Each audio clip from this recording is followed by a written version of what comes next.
चित्रकला आणि दशावतारी नाट्यकलेत आपली वेगळी ओळख निर्माण केलेल्या वैभववाडी गडमठ येथील श्रुती संतोष सुतार यांनी भारतातील सुप्रसिद्ध अष्टपैलू गायिका आशा भोसले यांना अनोख्या पद्धतीनं भावपूर्ण श्रद्धांजली अर्पण केली आहे। श्रुती सुतार यांनी अवघ्या 1 सेंटीमीटर रुंदी आणि 1 सेंटीमीटर उंची असलेल्या लाल टिकलीवर आशाताईंची सूक्ष्म प्रतिमा साकारत आपल्या कलेचा अद्वितीय नमुना सादर केला।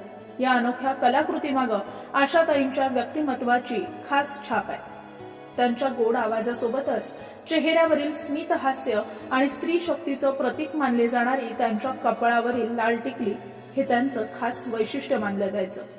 याच भावनेतून प्रेरित होत श्रुती हिनं लाल टिकलीलाच माध्यम म्हणून निवडत ही कलाकृती साकारली आहे। इतक्या लहान आकारातही आशाताईंचं भावपूर्ण व्यक्तिमत्व जिवंत करण्याचा प्रयत्न श्रुतीनं यशस्वीपणे पार पाडलाय।